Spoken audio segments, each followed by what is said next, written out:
Vous êtes élève ou étudiant, ceci devrait vous intéresser. Vous voulez mettre ces vacances à profit en faisant de petits boulots? Eh bien, vous devez être très vigilant et faire plus attention aux fausses annonces. La plupart circulent sur les réseaux sociaux. Antoinette Romao-Vovor. À première vue, ces offres d'emploi publiées sur les plateformes et groupes WhatsApp sont attractives. À chaque coin de rue, elles n'échappent pas au regard. Mais seulement, sont-elles de véritables opportunités d'emploi? Pour Léo Douété, non. Il a été victime d'une arnaque il y a 1 an et depuis, il se méfie. C'était dans un groupe WhatsApp. Bon, la personne avait retiré mon numéro. Que lui, il est en train de bloquer des fonds pour aider les jeunes étudiants. Après cela, il m'avait contacté, soit disant qu'il allait me donner 400 000 pour m'aider dans mon étude. Je lui ai envoyé mon numéro flou. Ok, il dit qu'il va me renvoyer l'argent, mais que je dois lui débloquer une somme de 100 000 francs. Il n'a qu'à retirer les 100 000 francs dedans, donc je vais recevoir 300 000.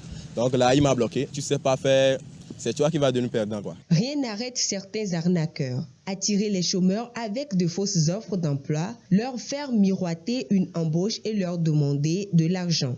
Certains jeunes y font vraiment attention. Quand je vois ces annonces, je fais attention. Peut-être le job ne va pas bien payer ou bien ça ne va pas me plaire. Une fois que je contacte ces chances, après les annonces, lorsqu'il y a plein de procédures à suivre, moi j'abandonne. Spécialisé dans la formation et le recrutement, EDEM attire l'attention de tout un chacun sur le phénomène. Comment savoir si une offre n'est pas un fake? Il faut aller sur la page des entreprises sur Google, appeler l'entreprise elle-même et se renseigner pour voir si c'est vraiment une offre qui est vraie. C'est que quand vous appelez, que quelqu'un vous dit que vous devez payer des frais de dossier, il faut faire très attention. Parce que je dis souvent que quelqu'un qui a besoin d'un emploi, donc qui est au chômage et qui n'a donc pas de quoi survivre, et à qui on demande de payer de l'argent avant de trouver du boulot, je dis qu'il faut faire très attention. Pour y aller, il ne faut pas y aller seul. Il ne faut pas non plus que quelqu'un vienne vous rencontrer quelque part pour vous y amener.